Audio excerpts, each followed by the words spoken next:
All right, today we are going live with what are we building this week? Thanksgiving version. Actually, it's the day before Thanksgiving, but I'm already slammed with calls as families get together and start to have, deep conversations about what they want to do, how they want to live together. It's telling, a couple things are telling to think about. Historically, the idea of single family homes is never existed. You typically existed in family compounds. So when if mom and dad had a house, whatever, they probably inherited that from somebody's parents. And then when Junior grew up and got a wife, they built a house next door, and so on and so forth. And you can tell some of the wealthiest families in the world. You think of the Kennedys for compound on Cape Cod and so on. They built family compounds, and it's nice to see the world going back to America going back to that level of community between families. It's also telling that families that work together financially are the strongest. Absolutely. So if you can, help support each other and different generations, kids taking care of aging parents, parents helping young families get started, thoroughly. And that's the kind of, discussions that are having over Thanksgiving tables and Christmas tables this year. So needless to say, I will be working on Friday. But having said that, I also want to talk about does construction matter? Why have all my professional real estate investors switch from doing fix and flips to ground up construction? And the short answer is because of the cost. The cost of buying today is anywhere between $500 to $1,200 per square foot. And if you're buying at $500, then you got to renovate it and you're back up to $800 per square foot. So there's not that much margin even for the fix and flippers, not to mention the average Joe. However, you can build a brand new house to your specifications and basically have no maintenance for the next 15 years at least for about 250 bucks a square foot, sometimes less, sometimes more if it's a smaller thing. I actually don't think per square foot is a good judgment of the size of construction, because the smaller you go, the higher the cost per square foot, because it's not the cost of an extra square foot of linoleum and concrete.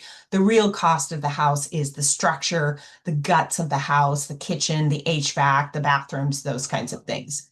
So anyway, but the bottom line is it's not even a question. And the reason why the cost to build is so cheap compared to buying is we simply haven't built in years.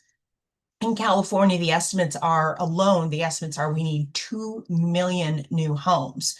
So that's where the real margin is. If you look at cap rates, which is a professional real estate investor, sort of estimate on return on investment, I'm not going to go into that, but fix and flips usually get at best a 5% cap rate. Usually it's closer to 3 when they really pencil it out. But ADUs on single family homes have like a 17% cap rate, and ADUs on multifamily home have like a 32% cap rate. For the average Joe, I mean, the bottom line is I can build an ADU, like a one bedroom for 750 bucks, maybe 1,000 bucks, and rent that out for a minimum of 2,000 bucks a month. Like that's a no-brainer. You can't do that on the stock market. And you're not even have to, other than the stress of construction, you're not even really having to do anything. The biggest hurdle of all of this is managing your own stress. And that is usually calmed down when you have a plan that you've mapped out up front. There's two focuses you need to get started before you spend a dime of money. Is it the feasibility study? Can you build on your property, and how many units, how big are you allowed to build? And quite honestly, you can call your permit office before you even call a contractor, although I recommend calling a contractor or draftsman or architect. The second thing is financing. Financing, you got to figure out how big of a loan can I get and then build to that budget. And those two things, those are free. Once you have those numbers, and the financing will also help go over what's your highest return on investment, what's your optimal configuration design. Is it a one bedroom, a three bedroom? Are you going to rent versus sell? What would be the return on investment? You get those two things down and everything jibes, and you've got a clear path to go. And then you just have to realize that it's going to take some time to get through, but anything that's worth doing is going to be hard. If it's easy, anybody would do it, right? But so that's why I would encourage you to have that conversation with yourself and with family members about what you want to do in terms of moving forward with buying property and building out. Most of my professional real estate investors are not focusing on the structure, existing structure that's on a property. They're buying teardowns, in fact, more often than not. Because if they can buy a piece of land that's zoned for multiple units and allows them to build multiple units, they're not fixing up a ratty old $100,000 home. They're gonna swipe it out, and they're gonna replace it with something brand new because new is nice. It rents for more. And you don't have to, you don't have the maintenance issues that you do with ratty old houses. That's just reality. I've owned a ratty old house. I fix it up. We'll never do it again. There's just a certain level of renovation that you just don't want to go into. The cosmetic stuff is great, but you don't want to buy. Would never buy a historic house unless I had unlimited amounts of money to restore it. So those are kind of the numbers of construction. Most people also start with just one unit, see how it goes, see how they feel. So you've got to know your own risk tolerance, and that's part of the discussions on feasibility and finance up front. Maybe you can build up to 4 units, but let's just start with one and see how it goes. See how we like renting versus selling, those types of questions. If you own multiple properties, then a lot of people will start on their rental property first rather than bother their own personal family with that kind of stuff. So those are the kinds of conversations you want to have today. And I know that my colleagues on the construction side are working, I'm working, so we can definitely have those kinds of conversations. We're still seeing lots of development of new prefabricated houses, and those are really, really exciting. I really believe that the future of housing is probably going to be in the factory. And if you think about it, it makes sense. Even if you're doing a traditional stick build, it's cheaper and easier to have two guys in a warehouse put together traditional construction walls, pre-wire, pre-plumb them, stack them up together, truck them out to the site, and assemble them in one day. That is very doable. Rather than coordinating 10 guys on one site, you're driving the homeowner crazy, you're driving the neighbors crazy. There's dirt, who knows what they're doing on the property, that kind of thing. So that's why, even if you're doing basic stick built, that can make a lot of sense.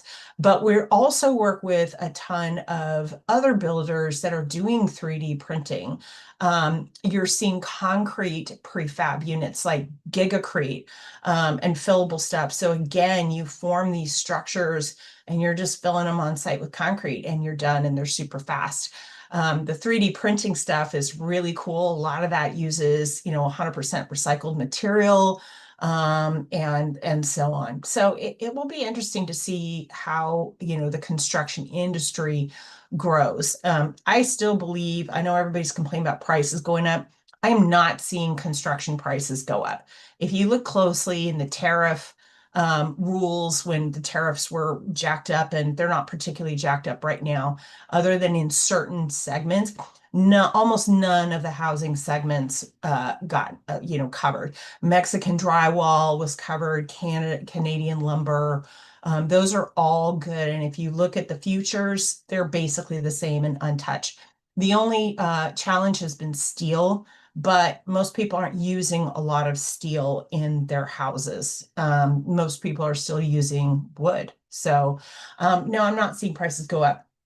When they will go up is when interest rates come down.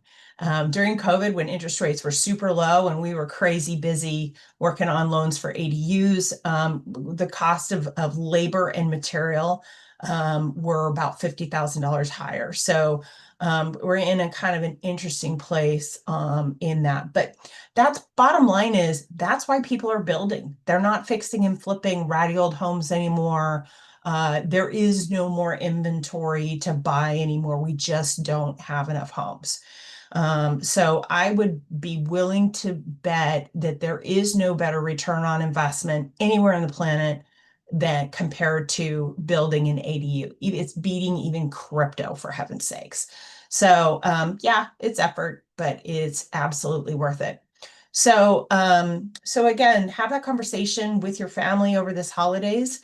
We're working, again, one bedroom, you can build for about 750 bucks on a monthly payment, maybe $1,000 a month.